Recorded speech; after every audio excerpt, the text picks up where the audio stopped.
예, 안녕하십니까.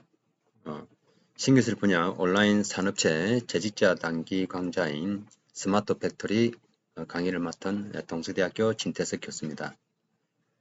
오늘은 스마트 팩토리 구축을 위한 로봇 SI라는 부분하고 그와 관련된 시스템 안전 대책이라는 내용으로 강의를 시작하도록 하겠습니다.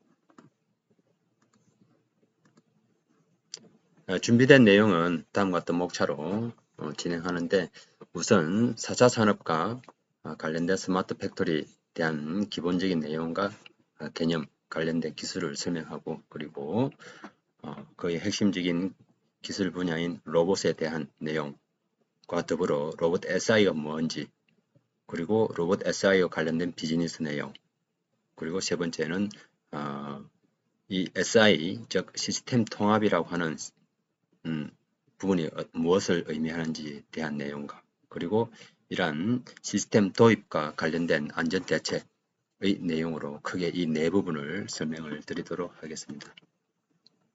우선 4차 산업의 스마트 팩토리인데요. 현재 우리 국내 제조업 부분이 전체 산업 분야의 한 70% 해당된다고 합니다. 그래서 그런지 최근에 한 8년 동안 국내 로봇을 도입하는 비율이 상당히 높습니다.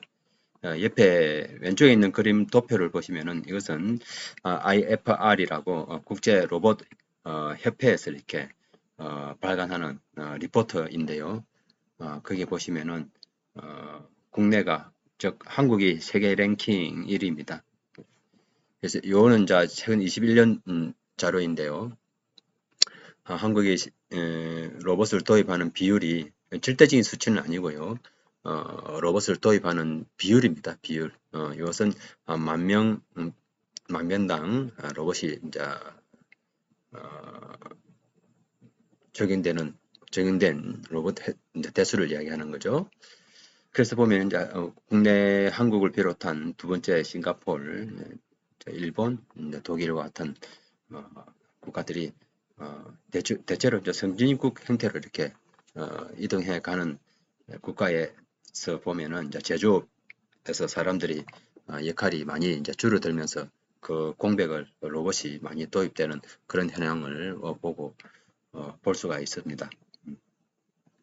그래서 최근에 여러분도 아시다시피 저출산 그리고 고령화 되면서부터 사회의 어떤 제조업 분야에 일하는 부분 사람들이 많이 부족한 현상입니다.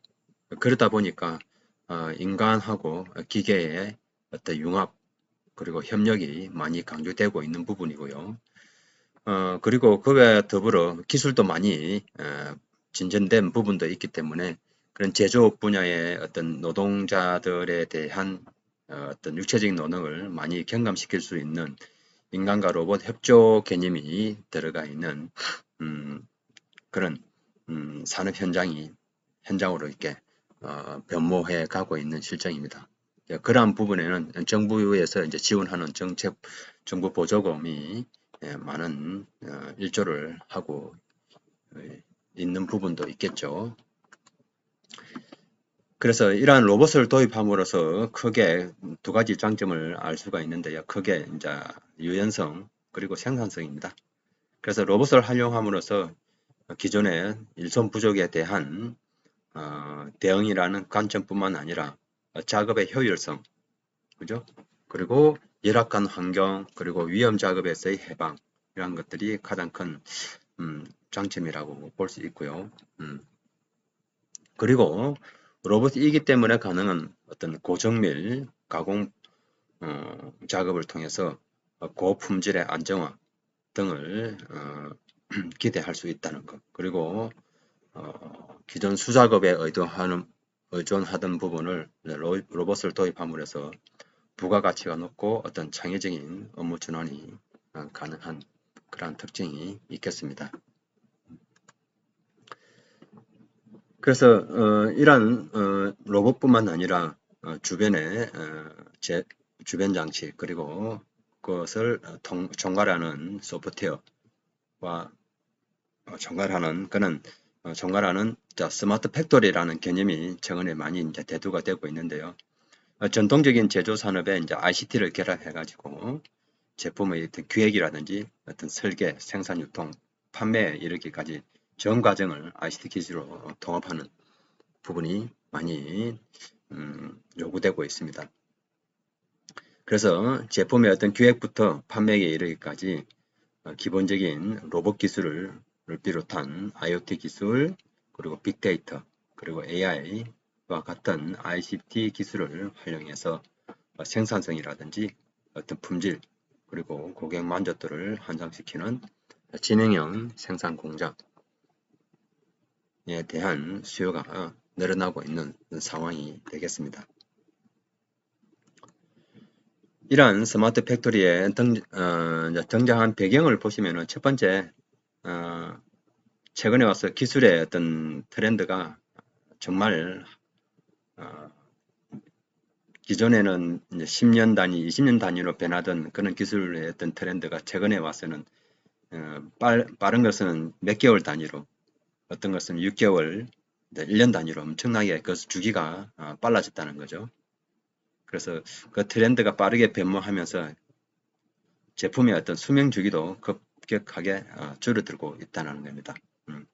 두 번째, 고객 어떤 요구에 어떤 다양화되면서 개인 맞춤형 생산이 가능하게 되었다는 것. 그리고 세 번째, 경제 구조가 제조업에서 어떤 정보기술, 즉 IT를 포함한 서비스업 중심으로 옮겨간다는 거죠. 정통적인 어떤 제조업에 큰 타격을 입게 되는 부분인데요. 그렇게 함으로써 더욱더 제조업의 어떤 혁신을 가져올 수 있는 기회라고도 볼 수가 있는 부분입니다. 그래서 이러한 스마트 팩토리에 대한 필요성으로서는 첫째, 사물 인터넷, 그리고 인공지능, 머신러닝, 빅데이터 등과 같은 다양한 기술이 활용돼 가지고 이를 융합한 생산 어떤 공정 과정을 효율화할 수가 있다는 겁니다.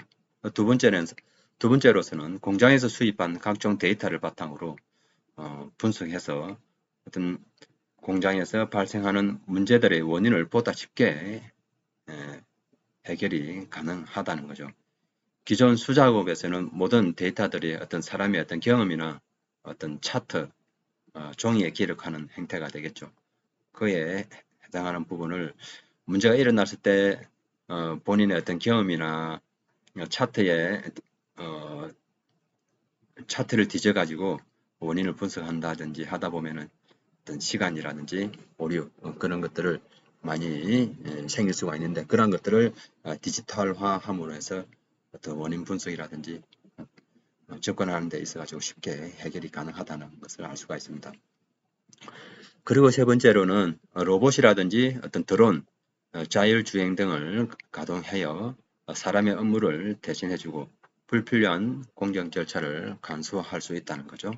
자, 그렇게 함으로써 불량 제품의 어떤 발생률을 낮출 수 있는 게 큰 장점이라고 할 수가 있겠습니다. 그렇다면은 이러한 스마트 팩토리의 범위는 어디까지라고 이제 볼 수 있느냐면은 어떤 제조 실행을 수행하는 이제 애플리케이션이 있고요. 그리고 디바이스에 의한 수집된 데이터 그리고 그 데이터를 실제 작업 현장에서 볼 수 있도록 하는 가시화 작업 뿐만 아니라 분석할 수 있는 현장의 자동화 시스템이 포함되겠습니다. 그리고 이러한 제자동화 장비하고 이를 뒷받침해 줄 수 있는 어떤 핵심적인 플랫폼 기술인 클라우드라든지 그리고 AI 그리고 빅데이터 및 가상물리 생산 시스템 이러한 것들이 스마트 팩토리 이 기술에 해당되는 범위라고 볼 수가 있겠습니다. 크게 이야기하면은 AI 토픽스 보는 것 같이 이제 AI를 이용한 지능형 기술 이것은 이제 현장 자동화에 대한 로봇하고 주변 생산 시설에 관련된 부분이 되겠고요. 그래서 이런 현장 자동화, 즉 로봇하고 주변 장치를 움직이는 제어 자동화 시스템이 있을 겁니다. 그죠? 이러한 제어 자동화에는 컨트롤러, 하고 센서가 들어갈 거고, 이러한 센서에서 나오는 각종 센서 데이터가 가상 물리 서버 네트워크를 통해서 가상 서버에 이렇게 저장이 되겠죠. 그런 저장된 데이터를 분석해서, 분석하는 것은 기본적인 AI나 뭐 그런 것들을 이용해서 분석하고 관리하는 그런 응용 소프트 시스템 형태가 해당된다라고 볼 수 있겠습니다. 이런 스마트 팩트리의 특징을 보면은 크게 지능화, 연결화, 네트워크이죠. 그리고 가상화라고 하는 세 가지 키워드라고 볼 수 있는데, 우선 지능화라는 부분은 디지털 데이터라든지 어떤 정보를 일단 수집하고 저장하고 그 다음 분석해서 이를 기반으로 스스로 판단하는 기능, 그리고 AI를 활용해서 자율적으로 제어하는 그러한 기능이 포함되겠습니다. 두 번째는 연결화라고 하는 것은 로컬한 로봇이라든지 주변 장치에서 나오는 센서 데이터 등을 이용해서 이것을 통신기술을 활용해서 원격에 있는 공장에 존재하는 관리자 또는 설비, 부품, 재료, 공정을 모두 연결하는 부분이 되겠습니다. 자, 연결함으로 해서 언제 어디서나 온라인상에서 그러한 데이터를 관리할 수 있고 예측할 수 있는 그러한 장점이 있을 수 있겠죠. 세 번째로는 가상화라는 건데요. 이것은 어떤 물리적인 현장에 공장하고 가상 공장을 연계하는 사이버 피직스 시스템이라고 하는 부분, 그리고 디지털 트윈 등의 같은 개념이 여기에 포함될 수가 있겠습니다.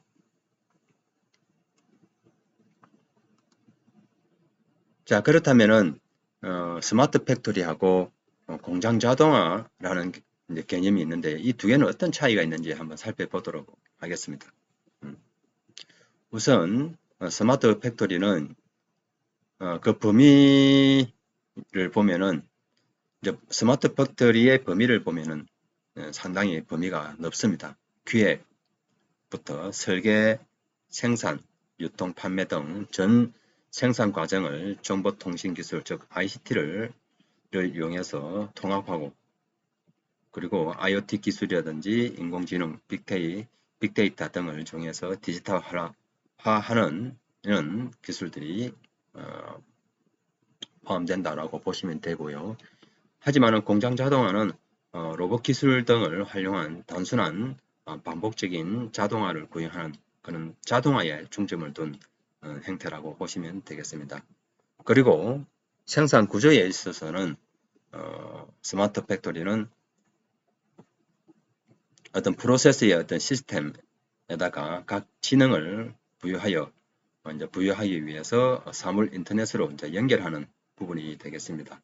그래서 로컬의 어떤 지역적인 공정들을 원격에서 제어하고 모니터링할 수 있는 네트워크 기술을 이용한 사물 인터넷 같은 기술을 등으로 연결하는 그런 부분이 포함되겠고요. 하지만 공장 자동화는 공장 전체의 어떤 무인화, 로컬 지역적인 어떤 공장에 대한 무인화 생산 과정의 어떤 자동화를 만드는 시스템에 한정하고 있다는 겁니다. 그리고 솔루션, 제품 형식을 살펴보면은 솔루션 형태는 PLM 솔루션이라든지 어떤 공장의 제조 실행 시스템인 MES 솔루션 등과 연계된 전사적인 어떤 자원 관리를 위한 ERP 솔루션 등이 여기에 해당되고 있고요. 최근에는 RPS라고 하는 로봇 자동화 기반의 ERP와 같은 솔루션이 적용해서 자동화하고 있는 부분도 있습니다. 하지만은 공장 자동화에서는 어떤 생산 자동화 솔루션, 그리고 물류 처리를 위한 물류 자동화 설비 등의 솔루션과 같은 형태가 한정되어 있고요. 제품은 고객 맞춤형 제품이라고 본다면 공장 자동화는 다품종 소량 생산, 형태라고 보시면 되겠습니다. 자, 그 다음에는 스마트 팩토리의 단계인데요. 크게 이러한 스마트 팩토리를 적용하기 위한 중소기업들을 보면은 기본적으로 그 스마트 팩토리를 도입한 기술적인 수준이 조금씩 다른 경우가 있습니다. 그래서 아예 없는 단계를 우리는 미적용이라고 보면 되고요. 그리고 기본적인 아주 낮은 단계, 기초, 그 다음이 중간 1, 중간 2, 그리고 고도화 단계 형태로 단계를 나눌 수가 있겠습니다. 기본적으로 기초에서는 어떤 공장 내 아날로그 생산 정보를 수집하는 단계라고 보시면 되겠습니다. 그래서 이러한 부분도 현장 자동화, 공장 운영, 그리고 기업 자원 관리, 그리고 제품 개발, 그리고 공급 사설 관리와 같은 분야별로 이렇게 다르게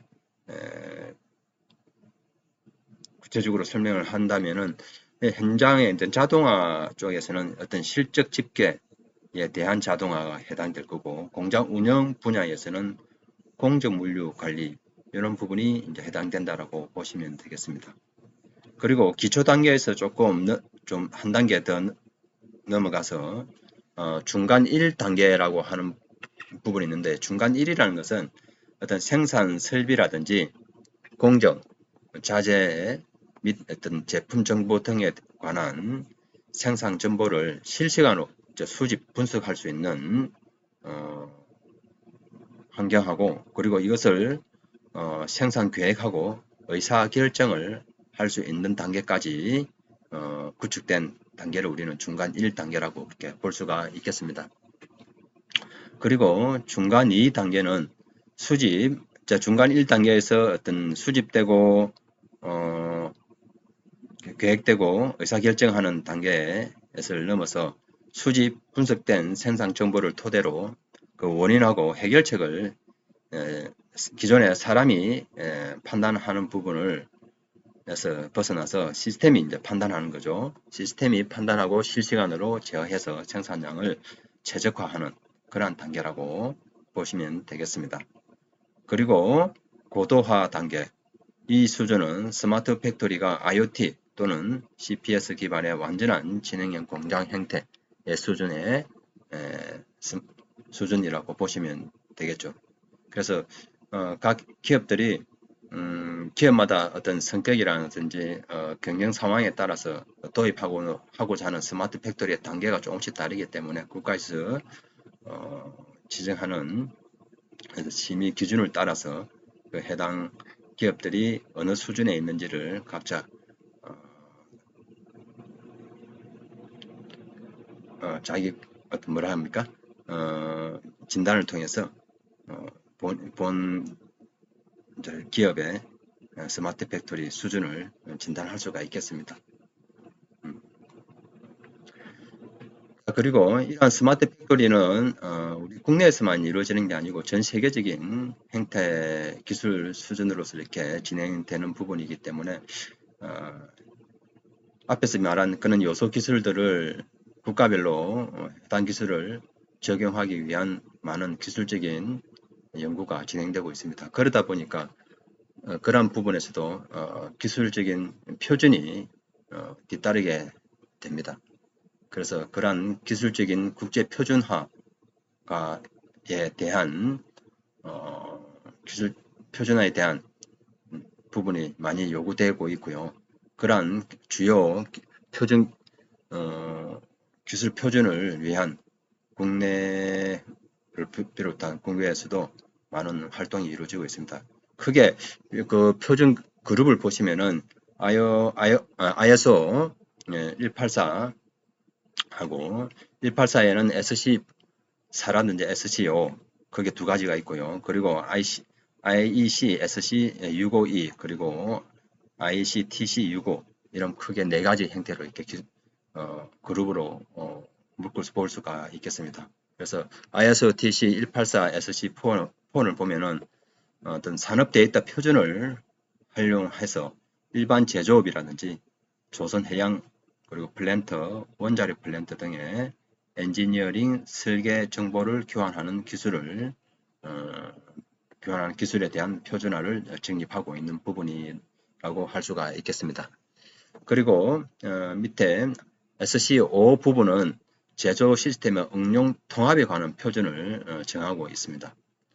그리고 ICSC 65E 부분은 산업 자동화 시스템하고 장치 간의 어떤 통합이라든지 그리고 산업 자동화 시스템하고 기업 시스템, 엔터프라이즈 시스템이죠. 간의 어떤 통합 표준을 정하는 부분이 여기에 해당되고 있습니다.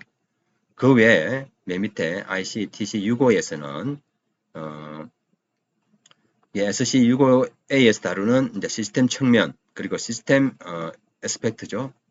시스템 측면하고 그리고 측정 및 제어 장치에 관련된 것 그리고 산업 네트워크 그리고 기업 시스템의 장치와 통합에 관한 관한 표준을 각각 정하고 있습니다. 그리고 이러한 스마트 팩토리 국내 표준화 추진 체계를 보시면은 크게 국내에서도 이런 국제 표준 활동에 발맞추기 위해서 국내에서도 활동을 많이 하고 있는데 국내에서는 TTA가 있고요. 그리고 국제표준대응위원회 그 밑에는 ICT 표준 포럼 이렇게 구성되어 있고요. 그 안에는 스마트 제조 표준화 포럼하고 사물 인터넷 포럼 그리고 한국 스마트 제조 산업협회 등이 이런 포럼을 만들어서 활동을 하고 있는 걸로 알고 있습니다.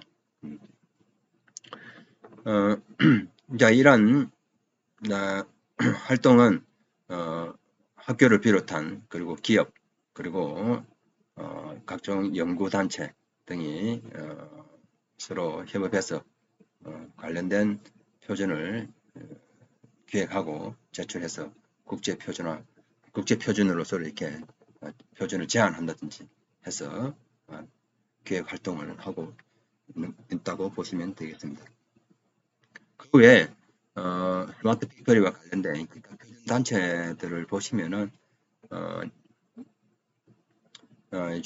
보시면은 스마트 제조 관련된 정보통신단체 표준 현황입니다. 표시 보시면은 TTAK, KO 해서 11이죠. 하고 0207부터 시작해서 쭉 밑에를 가시면은 0118까지 해서 다양한 표준에 대한 활동 내용이 있다는 것을 알 수가 있습니다. 크게 보면은 스마트 팩토리 용어에 관련된 내용 그리고 모델 그리고 ICT 제조 융합 전개 모델 그리고 CPS 관련된 내용 그리고 그와 관련된 언어 개발 그리고 모델 검사기 그리고 시뮬레이션 등에 대한 표준 내용을 다루고 있는 실정입니다.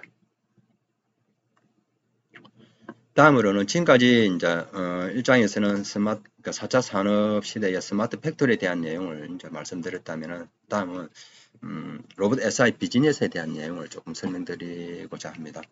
자, 로봇 시스템 통합, 로봇 시스템 인테그레이션이라고 이야기를 하는데요. 이것은 우리가 말하는 로봇 시스템 통합이라는 것은 로봇을 취급해서 자동화 시스템을 구축하는 그런 전문 엔지니어링 기업 또는 엔지니어를 말한다라고 보시면 되겠습니다. 그래서 최적의 로봇 시스템을 구상도 하고 설계 현장에서 구현할 수 있는 그런 기업들이 되겠죠. 그죠? 그래서 로봇 SI 업체를 통한 통합 또는 네트워크를 촉진시킴으로써 다양한 산업의 생산 활동의 고도화를 추진하고 기존의 팩토리 오토메이션, 즉 FA나 어떤 로봇 SI 산업을 이끄는 중요한 역할을 하는 부분이라고 보시면 되겠습니다. 국내에서도 로봇을 만드는 기업을 로봇 메이커라 그러지 않습니까? 그래서 하지만은 그러한 로봇을 실제 활용해서 누군가는 또 가서 설치를 해주는 기업이 필요하거든요. 그러한 부분이 로봇 SI 기업이라고 보시면 되겠습니다. 자, 그래서 이러한 로봇 시스템 통합이라고 이렇게 우리말로 이제 이야기할 수 있고요. 통상적으로 로봇 SI라고 이렇게 이야기를 합니다. 그래서 협동 로봇이나 산업용 로봇을 활용해 가지고 공정 전체를 설계하고 설계뿐만 아니라 로봇은 물론 주변 장치 그리고 운영이 될 수 있도록 프로그래밍을 조합해서 시스템으로서 구축을 담당할 수 있는 그런 기업이 되겠습니다. 기본적으로 시스템에 대한 구상도 할 수 있어야 될 거고 설계 그리고 구축 그리고 운영을 할 수 있는 기본적인 프로그래밍을 할 수 있는 그런 기술적인 역량을 갖춘 기업이라고 볼 수가 있겠습니다. 자, 그렇다면은 이러한 산업용 로봇 SI 관련된 기업가 크게 세 가지 형태로 구성이 되는데요. 로봇 SI를 크게 로봇을 제조하는 기업이 있을 겁니다. 국내에서는 산업용 로봇을 만드는 기업인 현대로보틱스가 대표적인 예가 될 수가 있겠고요. 하지만은 현대로보틱스에서 만든 그 산업용 로봇을 누군가가 그 로봇을 싣고 가서 제조기업에 가서 설치를 해야 됩니다. 그죠? 그것을 우리는 시스템 통합이라고 이렇게 이야기를 하고요. 그래서 로봇과 주변 장치를 하나의 시스템으로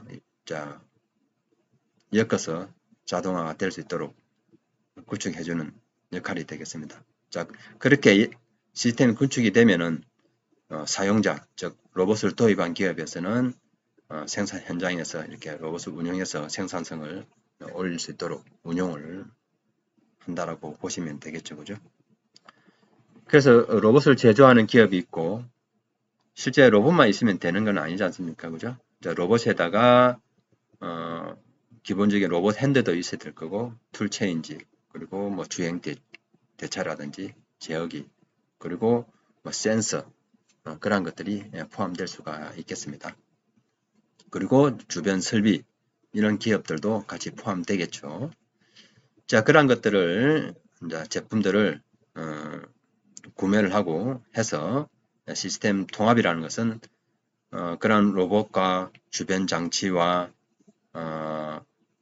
그리고 주변 설비를 하나의 요구사항에 맞춰서 전체 시스템으로 설계해서 구축을 하는 그러한 과정을 우리는 시스템 인테그레이션이다 라고 보시면 되겠습니다. 각각의 로봇과 주변 장치, 주변 설비를 판매를 하지만은 그러한 것들을 각각 모두 하나의 요구사항에 맞춰서 구매를 해서 설치해서 운용을 할 수 있도록 해주는 시스템 통합 기업, 로봇 SI 기업은 사실 제조기업을 어떤 자동화하는 데 있어서 아주 중요한 중추 역할을 한다고 보시면 되겠습니다. 실제 이러한 로봇 SI 비즈니스에서 이런 SI는 크게 대기업이 중견기업에서 하는 경우도 있고요. 대부분 중소기업, 소기업이나 소기업에서 이렇게 하는 경우도 많습니다. 그래서 우리는 밑에 대기업에서 SI를 하면은 그런 수주를 받아오면은 밑에 하청 그리고 2차 하청 또는 뭐 파견 이런 형태로 통해서 비즈니스를 꾸려가는 형태라고 보시면 되겠습니다. 그래서 상위 공정에서는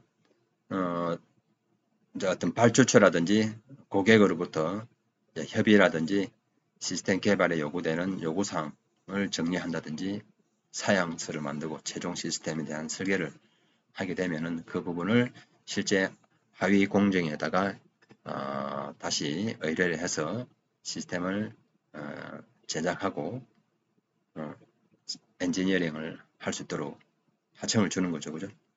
그런 것을 우리는 하위 공정이라고 이렇게 이야기를 합니다. 그래서 하위 공정은 사양서에 이제 다른 조립도 하고 기본적으로 운영이 될 수 있도록 프로그램을 작성한다든지 그리고 테스트도 하고 설치하고 그리고 그 외에 AS와 같은 작업을 하게 되겠습니다. 이러한 로봇 SI는 크게 업무를 보시면은 자 보시면은 크게 상위 앞에서 설명한 상위 공정하고 하위 공정으로 이렇게 나눌 수가 있는데, 상위 공정에서는 기본적으로 업무 요건, 기본 설계, 그리고 요건 정의, 설계, 구축, 개발, 그리고 유지 보수와 같은 오른쪽으로 가면서 하위 공정으로 이렇게 내려가게 됩니다. 기존에는 시스템 이런 SI, FA와 같은 기업들이 영세하고 저비용 형태를 구조는 스마일 곡선이라고 합니다. 이것을 밑에 회색으로 되어 있는 스마일 커버로 같은 이런 곡선을 이제 형태를 이제 띄고 있었는데, 최근 들어와서는 이제 그렇지 않습니다.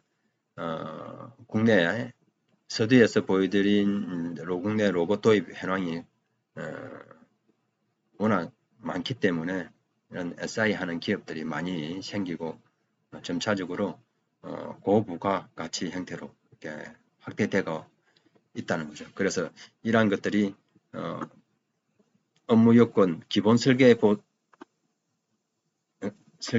그리고 뒷단의 유지 보수, 서포트하는 그런 것보다도 실제 시스템을 요건을 정의하고 설계하고 구축, 개발하고 하는 이런 부분에 대한 역할이 상당히 많이 높아졌다는 거죠. 즉 고비용 형태로 바뀌고 있다는 겁니다. 왜냐하면은 이런 쪽 할 수 있는 자체 인력이 많이 줄어들고 비용이 뭐랄까요? 요건 정의라든지 보수 지원이 자체 인력으로 할 수 있는 비용이 저감 때문에 해서 고비용으로 많이 바뀌고 있다. 고부가가치 형태로 바뀌고 있다라고 보시면 되겠습니다. 그리고 거의 또 일조하고 있는 것이 정부 보조금 지원 사업이 늘어나면서 기업에서도 그 활용 수혜를 통해서 로봇을 도입하는 비율이 많이 늘어남으로 해서 그런 로봇 SI 하는 비즈니스의 어떤 기회가 많이 늘어나고 있는 상황입니다. 자, 해당 이 그림은 뭐냐면은 로봇 실제 로봇을 SI를 하는 데 있어 가지고 실제 고객하고 로봇을 도입하는 고객이죠. 그리고 로봇을 설치하는 공급기업 간에서 생기는 약간의 뭐랄까요? 정보 커뮤니케이션에 있어 가지고 상황에 생길 수 있는 오류를 그림으로 정리한 것입니다. 그래서 일반 고객들은 로봇을 도입하고 싶은 도입 기업들은 로봇 자동화에 대해서는 잘 모릅니다. 대체로 추상적인 개념을 많이 갖고 있고요. 그래서 로봇을 도입하면은 무엇이든지 다 할 수 있다라고 이렇게 생각하는 경우도 많거든요.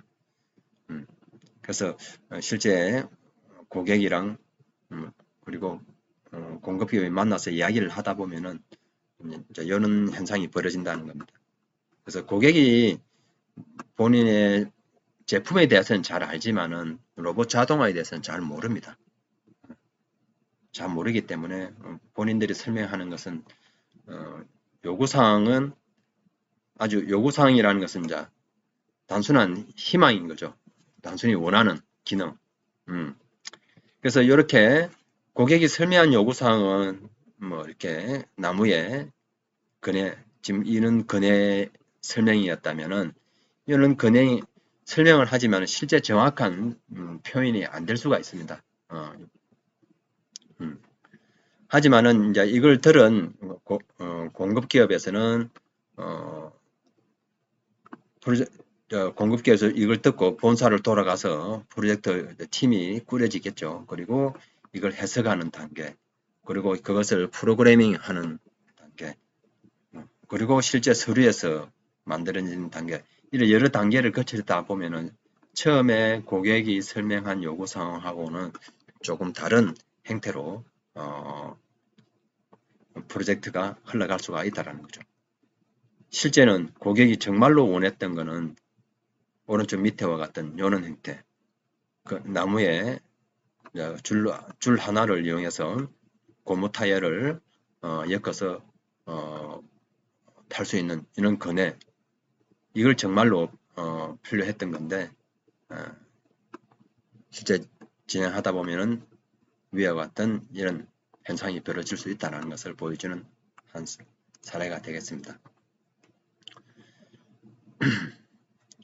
자, 그래서 일반 고객들은 로봇을 공급하는 공급 기업에 대한 정보를 잘 모릅니다.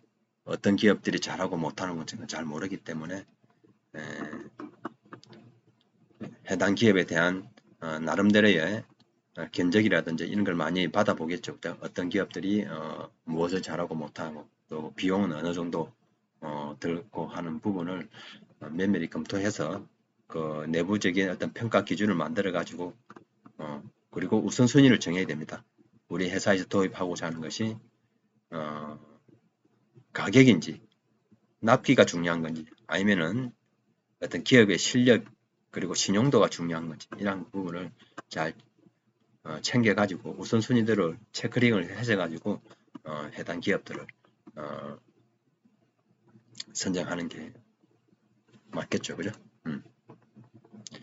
그리고 실제 공급기업과 만나가지고 이야기할 때도 마찬가지입니다. 만나서 실제 그 해당 기업들이 뭘 잘하는지 우리 회사에 도입하고자 하는 로봇 시스템이 실제 실시 가능한 건지 그리고 그와 유사한 경험이 있는지 이런 것들을 면밀히 검토해서 물어볼 수가 있겠죠, 그죠?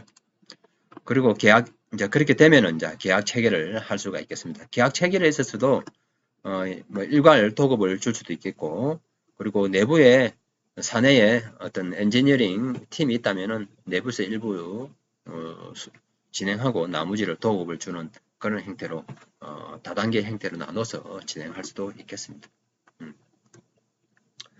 다음은 로봇 시스템 통합에 대한 내용인데요. 이제 일반적으로 로봇하고 로봇 시스템을 나눠서 조금 설명을 드리도록 하겠습니다. 우선 이 그림에서 보시면은 이제 이게 하나의 용접을 하는 과정입니다. 로봇이 있고요, 용접기가 있고요, 밑에는 소재를 고정시키는 지그입니다.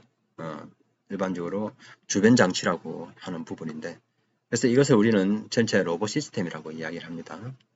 그래서 로봇에 로봇 툴이 붙어 있으면은 자 로봇 시스템이 되는 거죠, 그죠? 그래서 로봇 시스템이라고 우리가 이야기하는 것은 로봇과 툴이 붙어 있는 상태를 이야기하는 거고요. 자, 툴이 없는 상태는 그냥 로봇입니다. 그래서 로봇하고 주변 툴이 붙어 있는 경우를 우리는 로봇 시스템이다 라고 말할 수가 있겠습니다.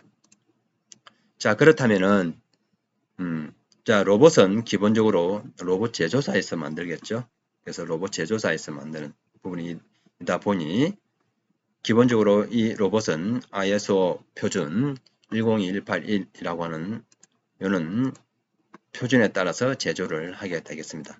예, 표준에 따라서 제조를 하게 되고, 그리고 이 로봇을 만든 제조사는 우리 로봇이 안전하다, 안전하다라는 것을 증빙을 해야 됩니다. 그래서 증빙을 하기 위해서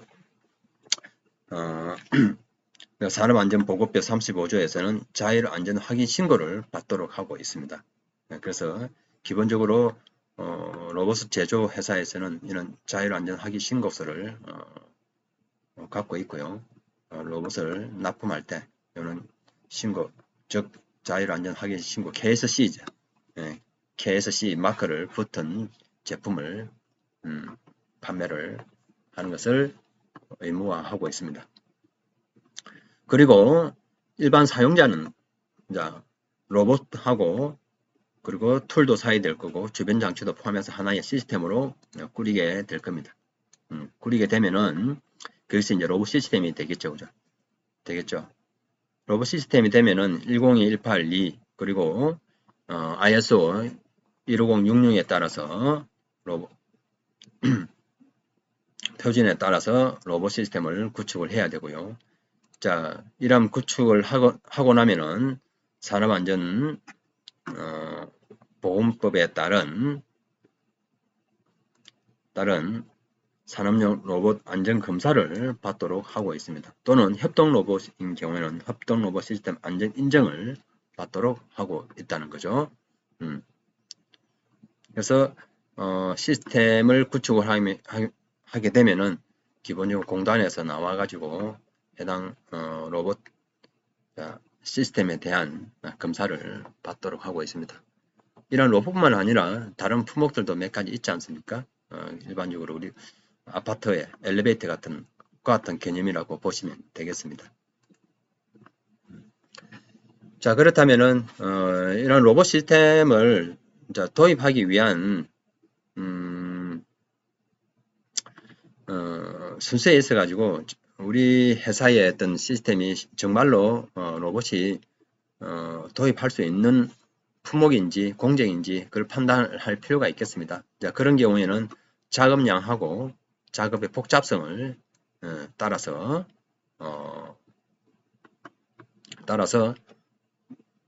그 판단할 수 있겠죠. 작업량, 그래서 작업은 복잡성에 있어 가지고 단순하면서 많다. 그 작업량이 많은 경우에는 동일한 제품을 많이 만들어내는 경우라면은 전용기를 쓰면 될 거고, 복잡하고 복잡한 경우, 근데 그런 경우에는 이제 수작업을 해야 되는 경우가 많겠죠, 그죠?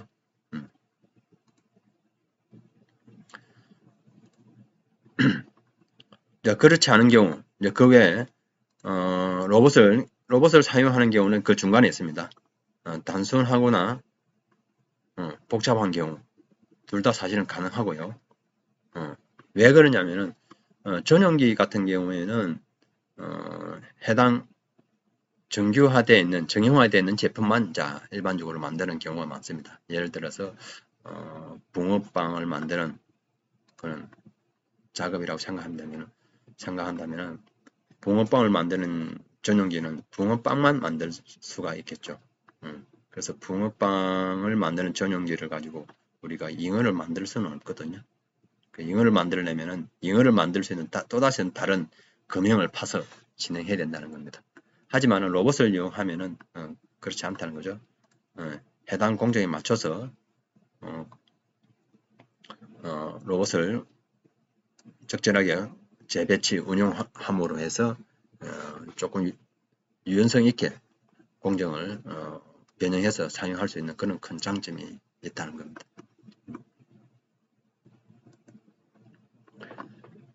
자, 그 다음에는 이러한 로봇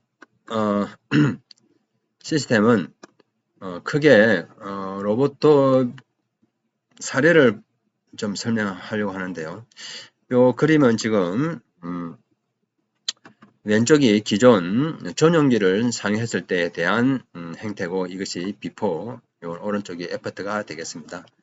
그래서 얘는 이제 부품 조립 공정의 어떤 전용기를 도입한 행태를 오른쪽과 같이 로봇을 이용한 행태라고 보시면 되겠습니다. 그래서 왼쪽 같이 기존엔 이런 행태죠. 피드가 있고 부품 B를 만들고 옆에서 부품 C를 만들고 부품 D를 만들어서 전용기에서 이것을 하나의 통합된 형태로 이렇게 만들게 됩니다. 그래서 이걸 다시 컨베이어 벨트에 전용기에서 나온 부품을 이렇게 같이 실어서 나오면은 사람들이 하나하나 이렇게 조립을 하는 거죠, 그죠? 그래서 부품 D가 만들어지는 이런 상황이 되는 겁니다. 하지만은 로봇을 도입함으로 해서 이와 같은 피드기 A, B, C, D와 같은 부품이 이제 만들어지면은 로봇을 이용해서 부품이 나오면은 로봇은 그것을 어떤 부품이 먼저 나오든 상관없이 다른 센싱을 통해서 부품을 조립하는 과정을 구현하는 것이 가능하다는 것입니다. 그죠? 그래서 부품에 대한 순서를 식별하고 다양한 소량 생산이 가능하게 된다는 겁니다. 기존 사람이 할 때는 시뮬레이션의 어려운 부분이 로봇을 도입함으로 해서 시뮬레이션 대응이 가능한 그런 장점이 있겠습니다. 그리고 이제 이런 부분도 되겠습니다. 기존 이제 수작업, 개별 이송, 이거는 이제 이송에 관련된 내용이네요. 자, 이송 작업에 있어서는 이제 수작업으로 인한 라인의 어떤 경직화, 이런 부분이 가장 큰 문제였습니다. 그죠?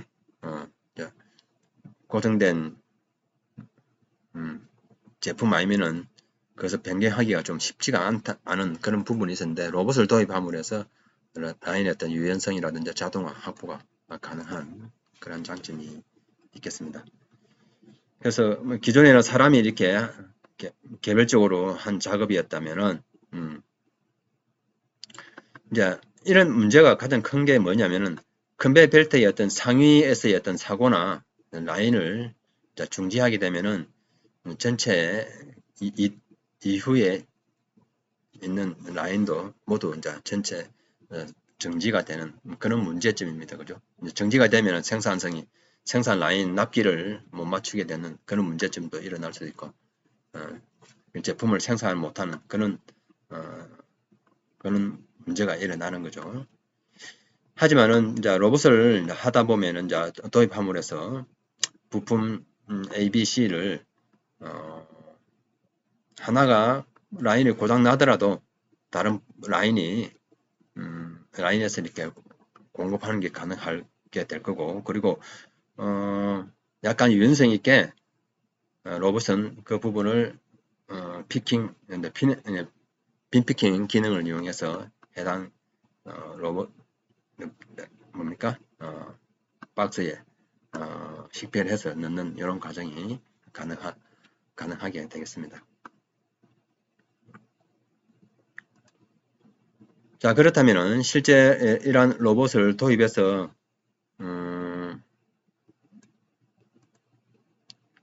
구축한다면은 그 비용을 어느 정도 들지 한번 말씀을 드리도록 하겠습니다. 기본적으로 로봇 본체가 기본적으로 가격이 있겠죠, 그죠? 로봇 가격이 있을 거고 3천만 원 정도라고 보시면 될 것 같고요. 절대적인 건 아닙니다만은 그리고 로봇만 있는 건 아니죠. 로봇 관련된 장치, 로봇 핸드도 있을 테고 로봇 그리고 가대 그리고 주변 장치, 안전 펜스라든지 스타크 이런 게 컨베이어 벨트 이런 것들이 들어가겠죠, 그죠? 관련된 기본적으로 로봇 본체 그리고 관련 장치 그리고 주변 장치 그리고 시스템 구축에 관련된 비용 이러한 부분이 든다라고 보시면 되겠습니다. 그래서 시스템을 구축하는 기계 장치뿐만 아니라 기본적으로 설계도 해야 되고 로봇을 세팅을 하면 기본적인 교시 소위 말하는 티칭이죠. 티칭도 해야 되고 1년에 그런 작업이 필수적으로 뒤따르게 됩니다. 그래서 공정 구축 비용을 산정하는 게 일반적인 관례라고 보시면 되겠습니다. 그리고 그 외에 이런 로봇뿐만 아니라 검사 장치가 필요하다면 영상 장비 이런 것 이제 포함되겠죠, 그죠? 영상 처리와 같은 그런 고급 기술의 접목에 따른 금액이 약간 변동될 수가 있다라는 거. 뿐만 아니라 재설계라든지 그리고 추가 공정이 들어간다든지 그리고 각종 서류 작업 이런 것들에 대한 공정 구축에 대한 비용도 기본적으로 산정 포함된다는 거 보시면 되겠습니다. 자, 본 사례는 실제 로봇을 도입하는 고객 입장에서는 로봇을 도입했을 때 어느 정도의 이것이 투자 대비 회수를 할 것인가라는 것이 가장 큰 중요한 포인트입니다. 그래서 로봇 투자 금액이 만약에 6억이다 라고 했을 때 그 6억 대비 실제 회수할 수 있는 금액이 얼마다? 1년에 6억 대비 맞죠? 6억에 대해서 2억이라 했을 때 6억 투자 대비 실제 이익이라든지 그리고 노동 생산성, 이거는 노동 생산성은 로봇을 도입함으로 해서 만약에 2명의 작업 인원이 해고는 아니더라도 다른 보직을 전환함으로 해서 그 해당 공정에 있어서는 사람을 2명을 줄일 수 있다라고 볼 수가 있기 때문에 비용을 줄이는 거죠, 그죠?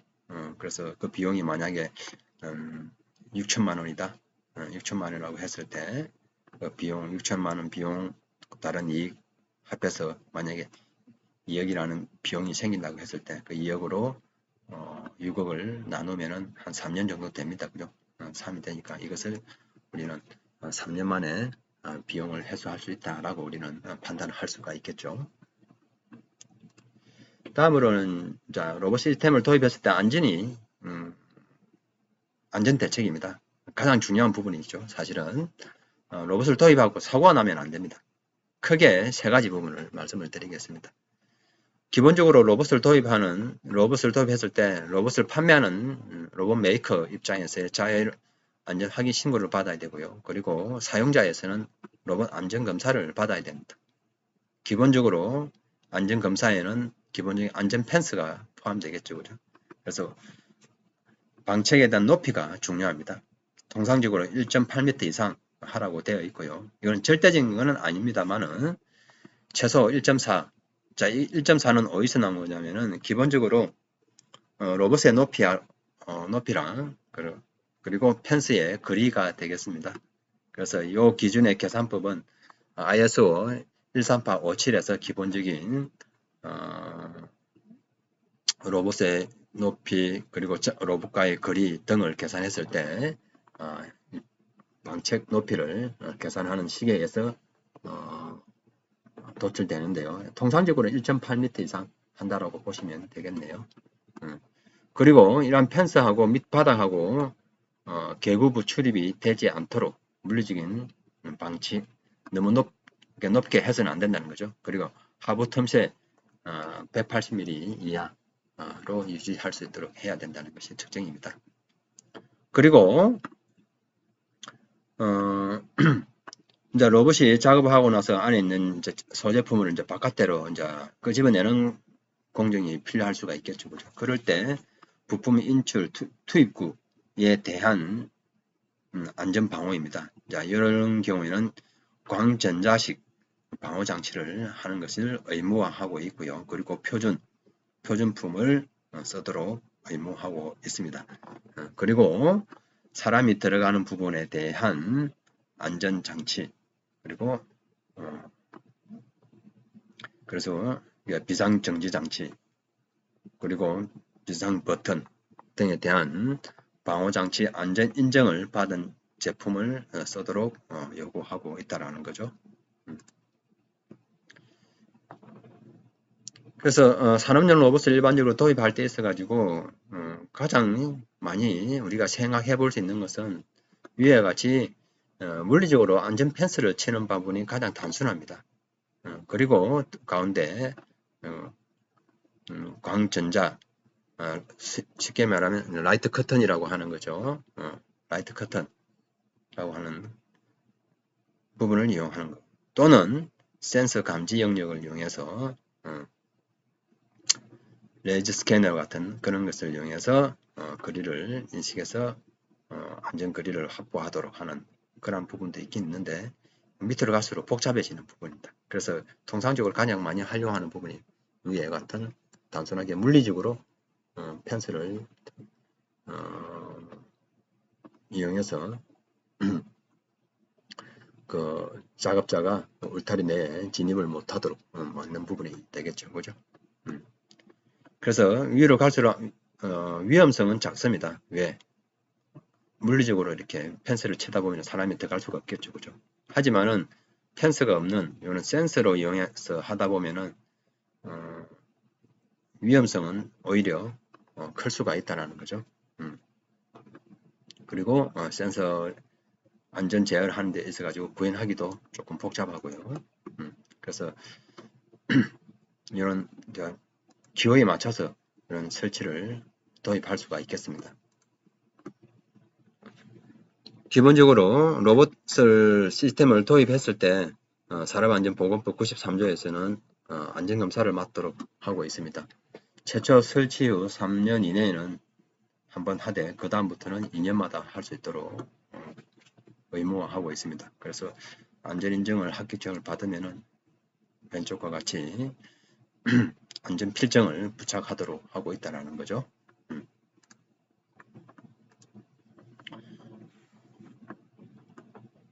그래서 이런 로봇을 설치하고 나면은 대부분 예전에는 이제 로봇이 들어오면은 현장에 있는 작업자분들이 많은 약간 불신이라 할까요? 오히려 걱정을 많이 했습니다. 로봇이 들어옴으로 해서 본인들의 어떤 일자리가 많이 잃지는 않을까 그런 우려 섞인 목소리가 많았는데 최근에 와서는 그렇지 않죠. 작업자가 없다 보니까 오히려 그런 본인의 어떤 부담을 줄여주는 그는 오히려 생산성을 높여주고 어떤 기회를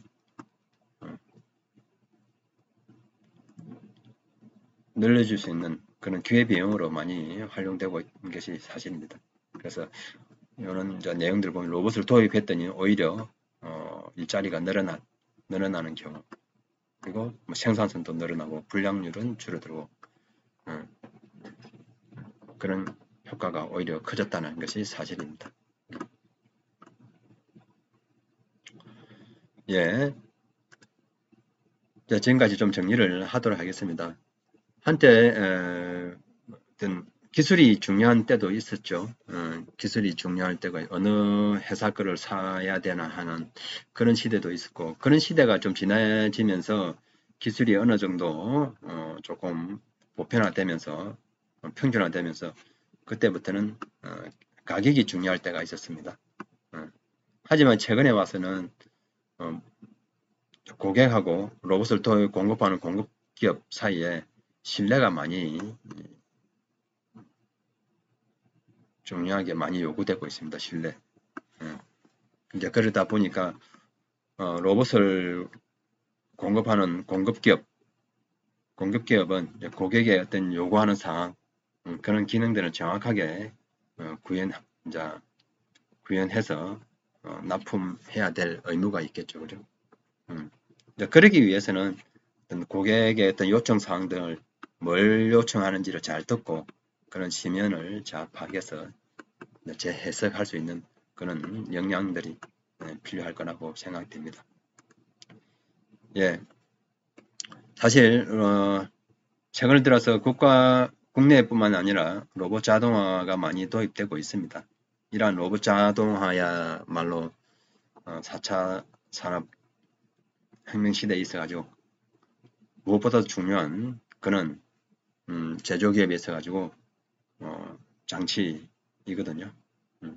그래서 급변하는 제조 분야의 어떤 경쟁력을 확보하는 분야가 아닌가라고 생각되고요. 4차 산업혁명 시대에 있어가지고 지속 가능한 어떤 혁신 경영을 구축하는 데 있어가지고 첫걸음이라고 판단됩니다. 예. 제 오늘 강의는 여기까지 마무리하도록 하겠습니다. 예, 감사합니다.